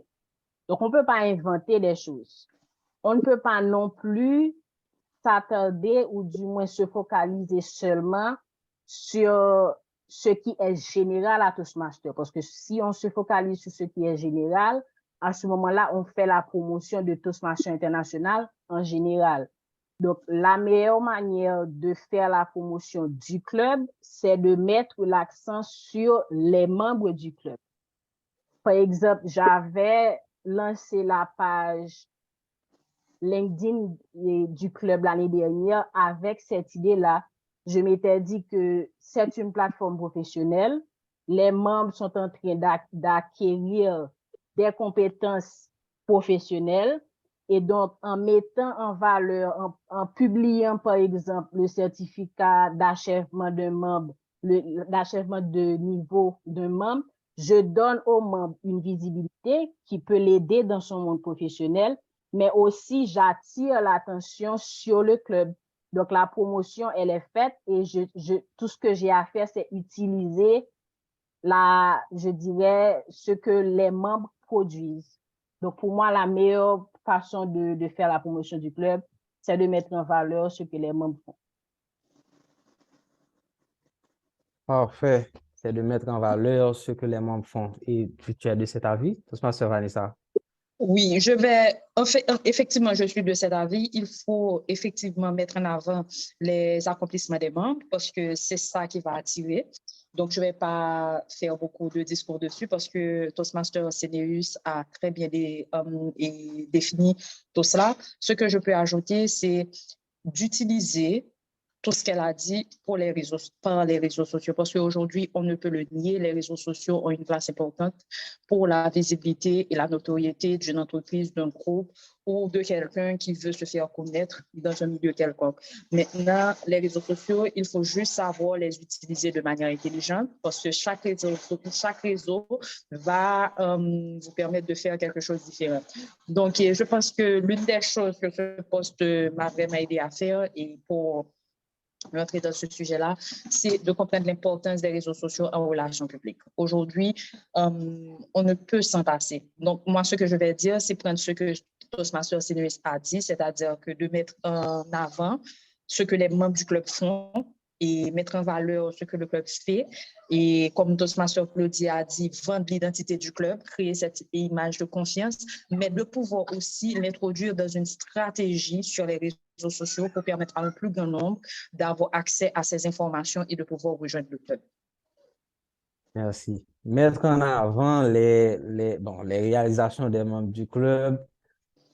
Donc, est-ce que c'est quelque chose qui est facile, faire la promotion du club? Est-ce que quand vous étiez vice-président aux relations publiques, est-ce que vous avez rencontré des difficultés? Comment c'était?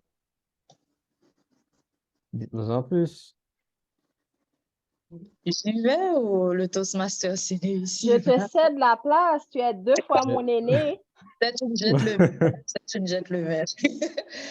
Oui, je peux dire que de par mon expérience personnelle, mais avant de commencer, ce que j'aimerais dire, c'est que il y a beaucoup de gens qui pensent que pour jouer ce rôle-là, il faut être capable il faut être capable d'aller vers les autres, ce qui voudrait dire être à l'aise avec les gens, naturellement, ne pas être timide, ce qui est totalement faux. Aller vers les gens ou faire ce poste-là n'implique pas que vous ne soyez pas timide. L'idée, c'est d'être ouvert d'esprit, ouvert aux autres et de vouloir vraiment et faire connaître votre club aux gens. Donc, moi, je peux dire que normalement, je ne suis pas quelqu'un de très timide. Donc, j'aime les gens. J'adore être avec les gens. Donc, aller vers les gens, c'est quelque chose qui m'est très naturel.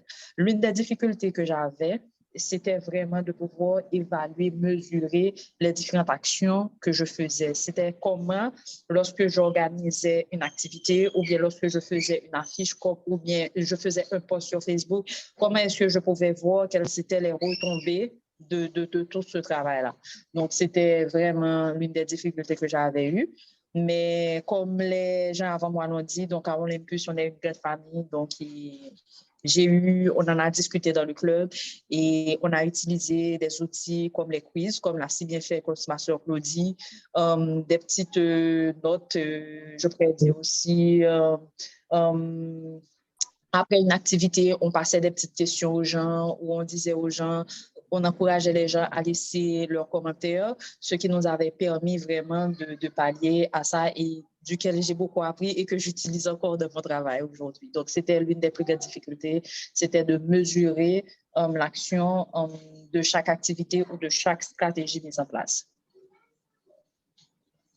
Merci, Toastmaster Vanessa. Toastmaster Senius, ton petit mot là-dessus? Alors, mes difficultés à moi concernant ce rôle, j'ai occupé le poste durant 3 mandats consécutifs, c'est-à-dire 8 mois. Et durant les 18 mois, je pense que j'ai eu le même problème et jusqu'à aujourd'hui, le problème n'est toujours pas résolu. Je dirais que c'est le perfectionnisme. Le rôle du VPRP, c'est un rôle qui englobe beaucoup de choses. C'est très grand, ça prend du temps, ça prend de l'énergie. Et du fait que j'ai eu ce petit côté perfectionniste, j'avais beaucoup de mal à déléguer. Et donc, je me suis retrouvée avec beaucoup de travail. À chaque fois que j'ai le travail, j'ai toujours cette sensation que si je ne le fais pas, ce ne sera pas assez bien fait. Et donc, je me donne beaucoup de travail, qui me donne beaucoup de stress. À ce moment-là, je me retrouve avec beaucoup de travail, pas assez de temps. Donc, j'accumule du retard sur ce que j'aurais dû faire. Et même lorsque j'ai des idées, je ne peux pas accomplir, je dirais, toutes mes idées, tout simplement parce que je n'ai que 2 mains et un seul cerveau. Donc, je dirais que ça a été ma plus grande difficulté, c'est mon incapacité, je dirais, à déléguer. Et c'était une bonne expérience parce que c'est ce que nous apprenons à Toastmasters International, à devenir des leaders. Et pour être un leader, il faut savoir, disons, guider et déléguer les tâches, laisser les autres faire tout en les guidant dans ce qu'ils doivent faire. Donc, je pense que parmi toutes les difficultés que j'ai eues, ce problème-là a été ce qui a chapeauté, je dirais, tous les autres problèmes qui ont découlé durant mes mandats. Mais bon, bien, merci Toastmaster Senius. On va demander à Toastmaster Clony, qui était absent, de s'ajouter peut-être au panel. Peut-être qu'il pourrait nous en dire plus sur le fait que c'est un problème quand on ne délègue pas, donc que ça prend tout le temps. Toastmaster Clony. Oui, oui. Est-ce qu'on arrive à m'entendre? Oui, on te reçoit parfaitement bien. Toastmaster Senius disait que l'une des difficultés qu'elle rencontrait, c'était qu'elle devait déléguer et que c'était un petit peu difficile pour elle. Donc, comment contourner cela? Je me rejoins tout simplement. Allô? Oui. Tu avais terminé? Ok, oui, Donc, je me rejoins totalement la prise de parole de Anne-Gaëlle. Et d'ailleurs, c'était mon 4e point. Et moi-même aussi, c'est l'une des leçons que j'ai à apprendre, et surtout lorsque j'étais en vice-président des relations publiques. Alors, je dois vous dire une petite anecdote rapidement, c'est que lorsque j'étais vice-président des relations publiques, c'était normalement, mon mandat a commencé en 2020, OK, 2020-2021. Et puis l'année prochaine, la personne qui était vice-président des relations publiques, la personne a fait une semaine et puis la personne a laissé tomber. Donc, j'ai dû reprendre mon poste. Et puis, récemment, la personne qui est vice-présidente de la République à mon club a laissé tomber. J'ai dû reprendre à nouveau mon poste. Et ceci m'a appris une chose, c'est que, et on m'a reproché ça aussi, c'est que parfois, dans le souci de bien faire les choses, on minimise un peu la capacité ou encore on intimide les autres à prendre le relais. C'est comme si, par exemple, dans la manière de faire, on fait tout seul. Et puis, voilà que les autres, à chaque fois qu'ils ont à remplir cette fonction, ils se disent que s'ils ne peuvent pas faire comme vous, s'ils ne peuvent pas faire les mêmes choses, ils ne sont pas forcément aptes à le faire et puis ils abandonnent. Donc, comment vous avez fait pour mettre vos collègues Toastmasters en confiance, pour les inciter à vous aider dans ce cas, si vous les intimidez?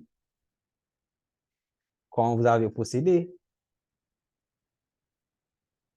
Toastmaster Zenevis, Toastmaster Clooney. Alors, moi, ma solution, elle a fonctionné, mais je ne le recommande pas. J'ai pratiquement imposé le rôle à mon successeur. Mais la raison pour laquelle, je m'explique, la raison pour laquelle j'ai dit que je ne le recommande pas et que ça a fonctionné, c'est parce que mon successeur, je ne l'ai pas rencontré à Toastmasters International. Donc, je savais déjà qu'il aurait été capable de me succéder et je m'étais dit que puisque, alors, le problème qui était survenu avec ce côté perfectionniste est que je n'avais pas préparé mon successeur puisque je travaillais le plus souvent seul. Donc, je n'avais pas préparé quelqu'un pour me remplacer. Et ça aussi rentre dans le travail qu'on est censé faire en tant qu'officier. On doit préparer sa succession. Moi, je n'avais pas fait cela. Donc, pour compenser, j'avais choisi mon successeur de cette manière-là et je m'étais dit, puisqu'on est plus ou moins proche, même en dehors de Toastmasters, donc je pourrais, pendant qu'il est dans le rôle, disons, faire la succession en douce. Et c'est ce que je fais maintenant. Bon, globalement, au cours de ce panel, vous avez surtout parlé de ce que vous devez faire en tant que vice-président aux relations publiques. Mais quels sont les bénéfices personnels que vous avez tirés? On commence avec Toastmaster Vanessa. Est-ce que personnellement, ça a été quelque chose qui était profitable pour vous d'avoir été vice-président aux relations publiques? Oui, je peux dire que cela m'a beaucoup aidé. Et comme je vous l'ai dit tantôt, je suis quelqu'un qui aime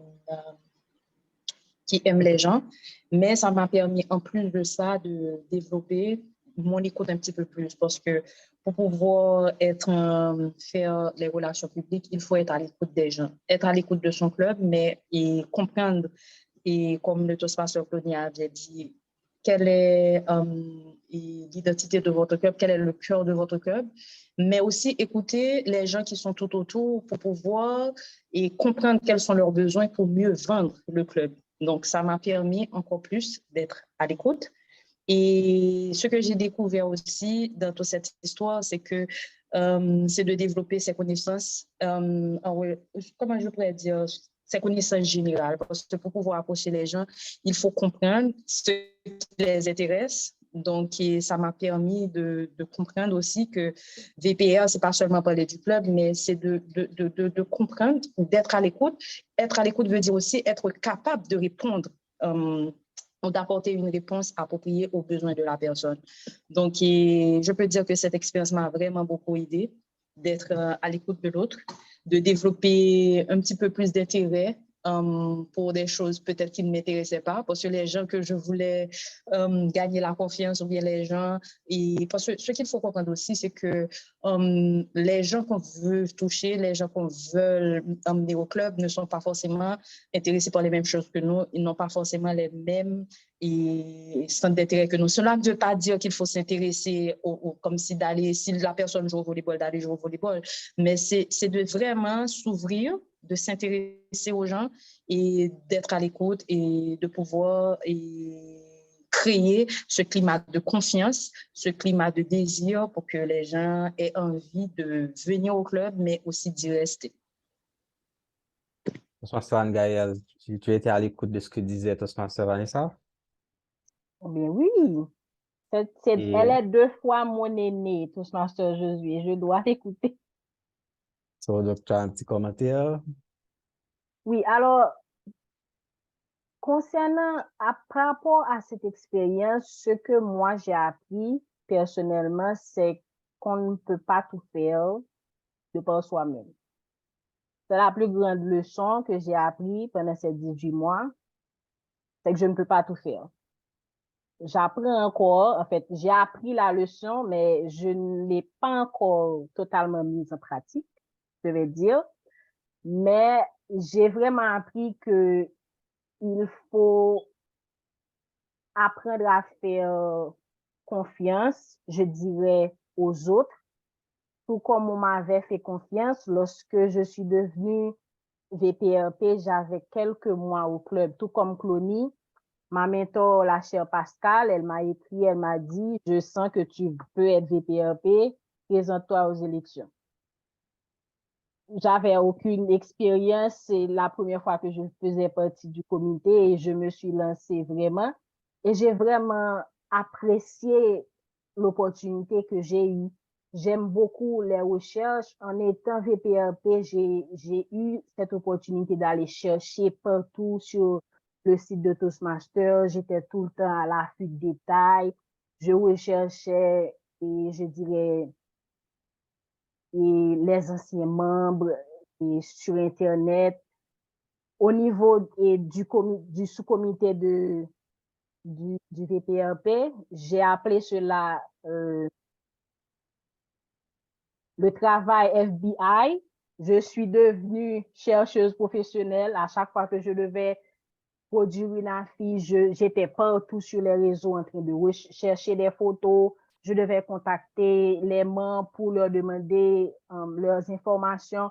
Donc, c'était une expérience vraiment très enrichissante, je dirais, pour moi, que je voudrais bien refaire lorsque j'aurai plus de temps.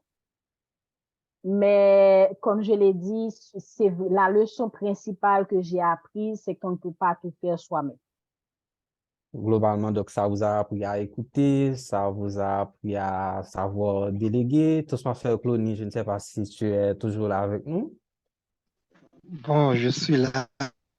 Donc, pour toi, Est-ce qu'on arrive à m'entendre? Oui, je vais ajouter seulement 2 points. Je suis totalement d'accord avec Anne-Gaëlle. La délégation, c'est l'un des témoins les plus primordiaux, je dirais, en tant que leader à Toastmaster pour quel que soit le poste.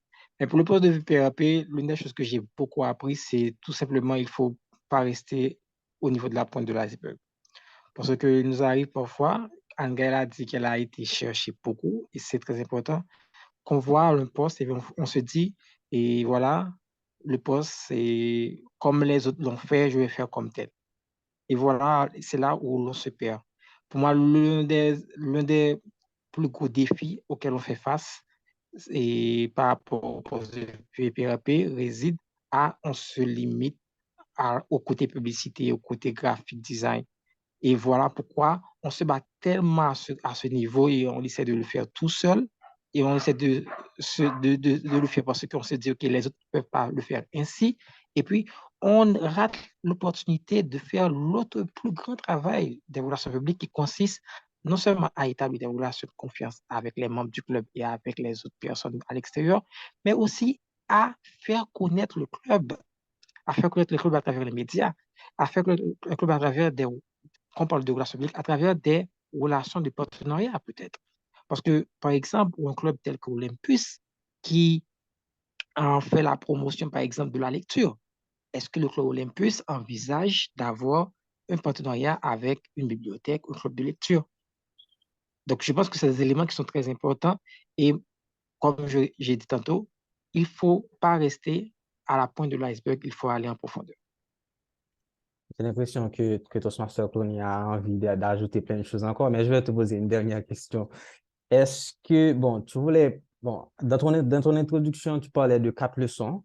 Donc, apparemment, on en a déjà cerné 3. Donc, le quatrième serait quoi?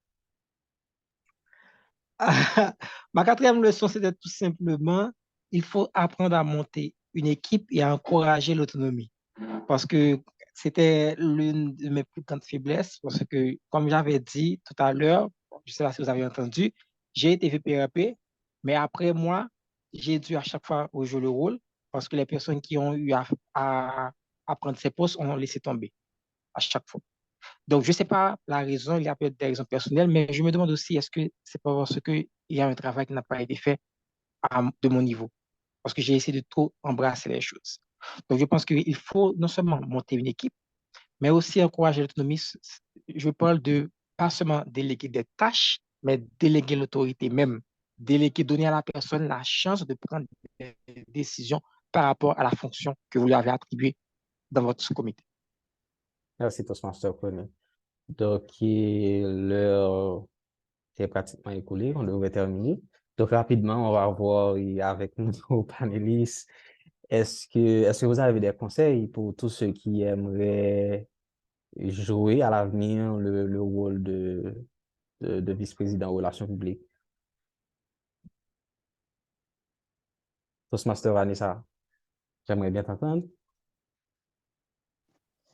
Et moi, ce que je peux dire, c'est que si vous voulez, comme l'a dit Nathalie et comme l'a dit le Toastmaster Tange avant, n'ayez pas peur, lancez-vous. C'est une expérience que vous allez faire. D'ailleurs, vous êtes à Toastmaster parce que vous voulez apprendre, vous voulez découvrir des choses, vous voulez expérimenter, vous voulez explorer.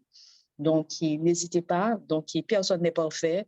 Tout le monde ici présent, nos premiers rôles, nous avons fait des erreurs, nous avons créé des catastrophes, entre parenthèses.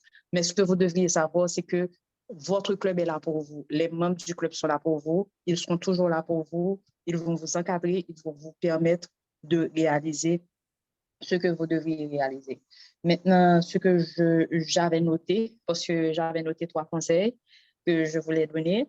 Donc, le premier, c'est, comme l'a dit le Toastmaster Clooney, c'est d'avoir une stratégie. Donc, la stratégie, c'est pas seulement les affiches. La stratégie, c'est de créer, comme je l'ai dit, cette relation de confiance dans le club par rapport, et comme l'a fait Toastmaster Cinevis à travers les réseaux sociaux, où vous valorisez ce que fait le club, où vous mettez en valeur les membres du club, mais aussi créer ce désir, cette envie pour les autres qui vous regardent, les autres membres qui vous regardent, aient envie de venir découvrir ce qu'il y a dans le club. Mais tout cela est possible à travers une stratégie, à travers une planification. Et puis, comme je l'ai dit tantôt, ayez l'esprit ouvert, n'hésitez pas. Donc, vous pouvez être timide ou ne pas être un communicateur accompli, parce qu'il y a des gens qui pensent qu'ils doivent maîtriser la communication complètement pour être un VPR.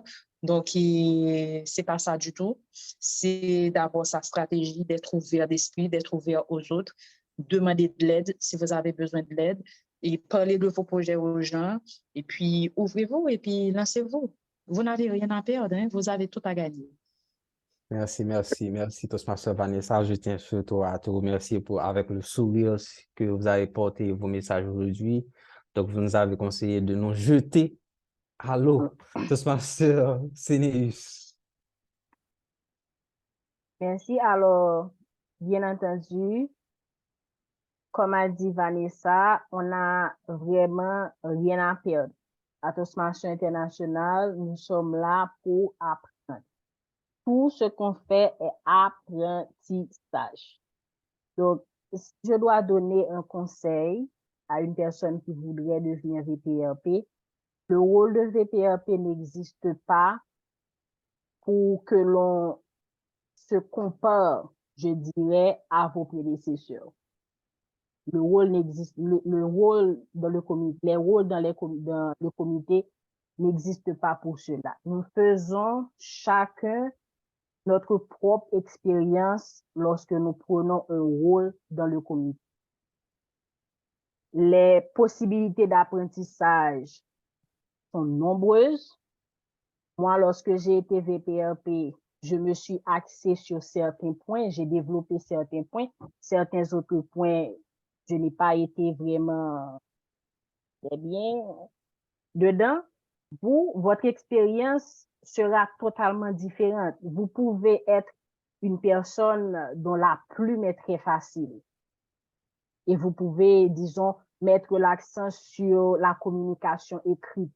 Par exemple, au lieu d'avoir, moi, je suis quelqu'un de très visuel, donc je produisais des affiches pour le visuel, mais vous pouvez avoir une plume très légère et au lieu de produire des affiches, vous produisez des articles.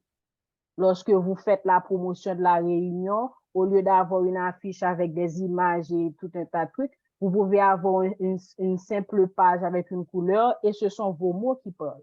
Donc, votre expérience n'a pas à se comparer avec l'expérience de ceux qui ont été dans le rôle avant vous.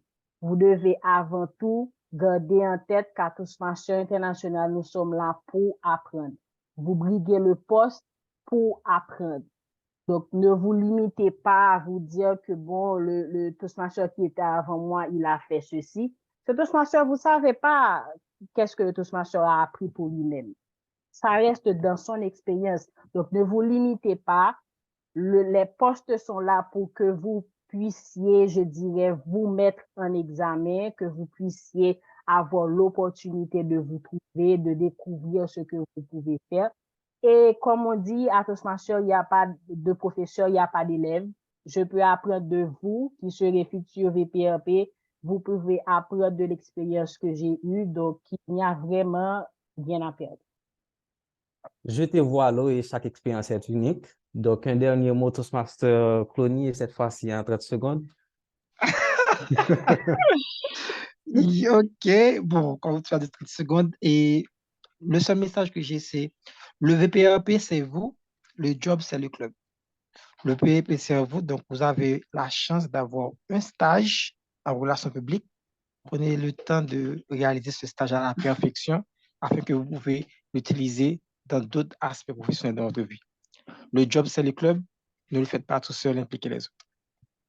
Merci à vous, chers panélistes. Vraiment, vous avez fait un bon boulot. Moi, personnellement, j'ai pu retenir que le vice-président aux relations publiques n'est pas un faiseur d'affiches. C'est plutôt quelqu'un qui communique sur l'identité du club. C'est quelqu'un qui établit une communication de confiance avec les membres ou toute autre personne qui pourrait approcher le club. Donc, vraiment, j'ai appris au cours de ce panel. Je vous remercie énormément de votre clarté. Donc, je vous dis merci, à la prochaine. Donc, merci de votre disponibilité également. Je tiens également à remercier les panélistes, les huissiers. Donc, Toastmaster Cantab, merci. Merci doublement Toastmaster et Céneus pour avoir joué le rôle de Zoom Master. Donc, vraiment, ça a été un plaisir d'être avec vous ce soir. Donc, est-ce que le président est là? Toastmaster Bob. Alors, si je peux me permettre, Toastmaster Céneus. Josué. Oui. Alors, il y avait une question sur le Zoom concernant le rôle de la UCI. J'ai l'impression que la Toastmaster Pascal devait couvrir la réponse qui aurait dû être à cette question dans sa présentation. Donc, je ne sais pas si elle est disponible. Je ne sais pas si elle est toujours là. Elle avait apparemment un problème de batterie également. Donc, et d'autant plus qu'il se fait un petit peu tard. Donc, Toastmaster Cantab, tu es là? Donc, si Toastmaster Kantar n'est pas là, le président n'est pas là, une question sur le Zoom. Vous vous rappelez, tu veux ajouter, tu veux répondre? Si tu avais remarqué. Bon, alors, la question sur le Zoom, c'était quel est le rôle de la huisserie en virtuel, je pense, Oui. si je me rappelle bien. Donc, je n'ai pas été huissière, mais est-ce que je peux me permettre de donner mon idée, mon Bon, avis? avec plaisir. Alors, mon idée Rapidement. sur la question est que le rôle de la huisserie Mais en pour 2 minutes, moi, hein? le rôle, je vais essayer. Le rôle de la huisserie pour moi en virtuel ne diffère pas tant que ça du présentiel. On est censé communiquer avec les membres, on peut le faire. La huisserie, pour moi, devrait se connecter un petit peu en avance de l'heure de la séance, rentrer en communication avec les gens qui sont sur le Zoom, tout comme on ferait en présentiel. Nous avons la possibilité de projeter des affiches de bienvenue, comme nous le faisons très souvent lors de nos réunions, comme on ferait en présentiel, avoir la bannière affichée. Et qu'est-ce qu'on peut faire d'autre? Je pense que la huisserie pourrait peut-être avoir la musique au début d'une séance, par exemple. Je pense rentrer dans le rôle de la huisserie également pour détendre l'atmosphère, tout comme on ferait en présentiel. Puisque, bon, en présentiel, on pourrait avoir les petits plats et tout ça, mais dans le Zoom, on ne peut pas manger ensemble. Mais par exemple, la huisserie peut donner un dress code. Tout le monde s'habille d'une couleur ou d'une manière. Donc, je pense que ce sont des petits trucs qui peuvent donner vie à la huisserie, même si nous sommes en virtuel.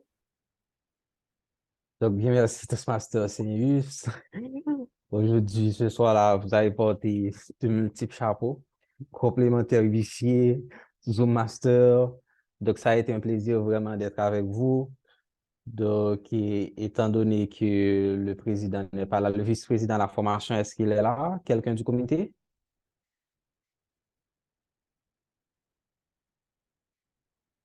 Donc, Moab. étant donné que Moab, Toastmaster Moab est là? Oui, je suis là. Je suis là. Ah, OK, parfait. Oui. Donc, un moment, Moab.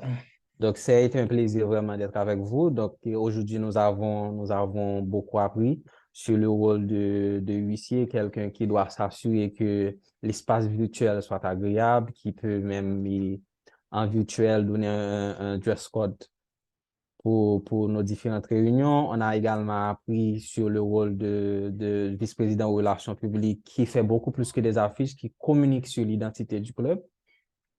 Vraiment, ça a été un plaisir. J'ai beaucoup appris. Donc, et j'ai surtout retenu comme conseil de nos panélistes que l'on doit se jeter à l'eau et que chaque expérience est unique. Donc, on s'est jeté à l'eau pour CQR. Donc, que, j'espère que les candidats seront nombreux pour les postes de huissier et de vice-président aux relations publiques. Sur ce, je remets le lutrin virtuel à Toastmaster Mourab pour la clôture de ce webinaire. Alors, par la force des choses, je suis président à la place du président. Et déjà, je remercie le Toastmaster des Pierres qui a magnifiquement mené cette réunion. Ça a été un plaisir pour moi de voir les différents panélistes, dont des anciens visages qui nous ont revisités pour notre plus grand plaisir. Toastmaster Vanessa Jean-François et bien sûr Rodney, toute l'équipe. C'était vraiment super. Et je pense que c'est un moment qui est édifiant pour nous tous. Nous avons pu revisiter ces rôles, nous avons pu voir des nuances. J'ai beaucoup apprécié la présentation du Toastmaster Clony, qui a particulièrement souligné encore des nuances de ce poste qui est le vice-président aux relations publiques et présenté, euh, comment dire, les pièges de ce rôle. Je pense que nous avons tous eu un moment de qualité ensemble. Et sur ces mots, moi, en tant que simple Toastmaster qui a été bien content de l'expérience, Et en tant que membre du comité, je vous dis merci d'avoir fait ce déplacement, d'avoir mobilisé ce temps pour nous offrir autant pour les panélistes, votre savoir-faire, votre mémoire, votre vécu. Et pour ceux qui ont été présents, qui ont pu suivre, d'avoir pu être là et bien sûr accumuler les informations pour pouvoir vous-même vous lancer à l'eau. Donc, sur ce, j'espère que l'information continuera à être digérée par les oreilles qui l'ont si bien reçue et je vous souhaite une très bonne nuit. Au revoir. Bye bye. Merci, bonne Bonne nuit à soirée vous à tout le tous. monde. Bonne nuit à vous tous. Bye bye. Bonne nuit. Au revoir.